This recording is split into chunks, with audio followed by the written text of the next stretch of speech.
That one bullshit PlayStation trophy.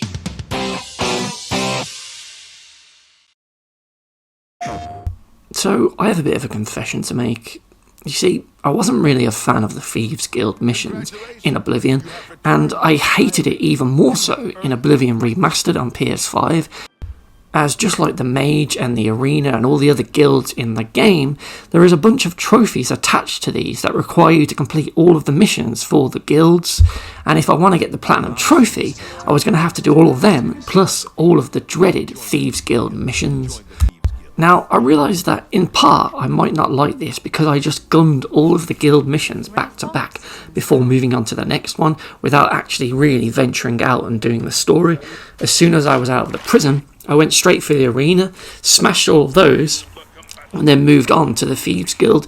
So maybe if I played them more sparingly and just done all the things in between each mission, they wouldn't have been as monotonous. But my word, did the Thieves Guild missions just drag.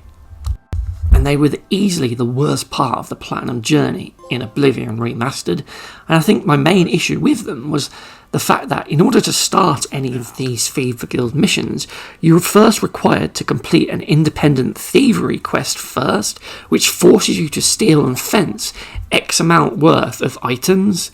With this going up after each successful mission, you'll need to fence a total of 1,000 worth of items by the end of the thing, which did just drag on and make these missions a bit of a pain to not just go through, but to even just start to begin with.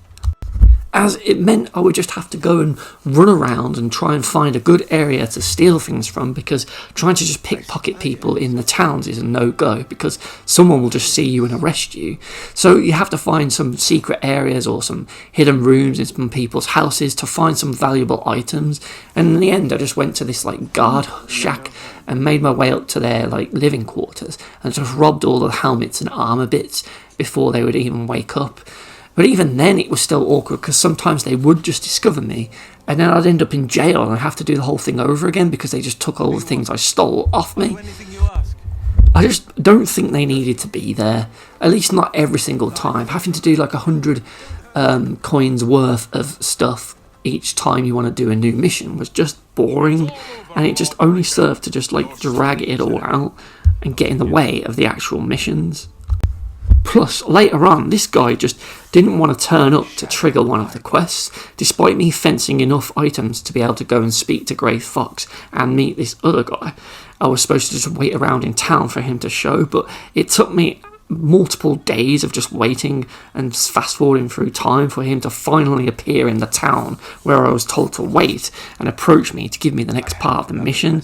This sort of thing is just really awkward, and it does show the game's age. It's like Shenmue back in the day where you had to wait until midday before someone would be there to go and do something. It's that kind of thing, and it's just annoying. Let me just get on with it. Naturally as well, the Thieves Guild missions involved a lot of lockpicking, and as I did this very early on in my playthrough, I still don't really understand how this lockpicking minigame worked, so naturally I just failed it over and over again, which just prolonged my Thieves Guild experience. Ugh, to hell with the lockpicks in this game.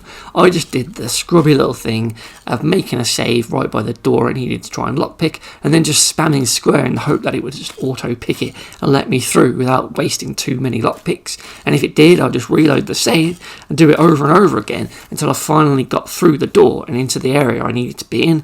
But even then, when I would get past these annoying lockpick doors, the game would still try and screw me over with a trespass right after chatting to this NPC character, part of the mission. Just look at this BS, as soon as the cutscene's over, I get arrested and then just screwed over. So in order to get all of the Thieves Guild trophies, there are a total of 12 main missions for you to complete, and one of the problems for me was that just none of them were truly memorable really. They were just fetch quests where you had to go to place X and steal item Y, and nothing really apart from the last mission really stood out, as in this final mission you need to steal an actual Elder Scroll, so that was pretty cool and unique. However, even in the Thieves Guild's coolest mission, there were still some annoying parts, like the vague switch puzzles, and the bow and arrow bit was just really awkward, as I failed that way too many times before I finally hit the target and opened the secret entrance to the palace. Then, once inside, you have to do your best Solid Snake impression and sneak your way around without being spotted. It's a pretty cool sequence, but you know what's not cool? Is the fact that this section has a game-breaking bug where if you are spotted in this mission before sitting in the chair, you may end up breaking the mission and finding a progress blocking bug because you can't sit down in the chair to then get given the scroll by one of the NPCs because they're all still on alert. And that can just ruin your run, especially if you haven't backed up your saves in a while, meaning you could potentially have to start over despite being at the end of this whole quest. It's BS, and it really should have been fixed in the original game, let alone this remaster.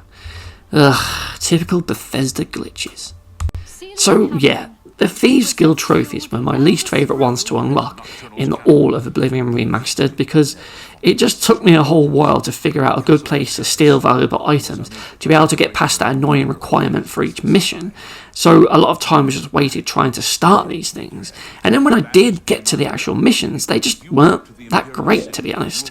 Add in a trophy voiding bug that could cause you to lose hours of your progress, and you can see why the Thieves Guild missions in Oblivion Remastered deserve a BS rating of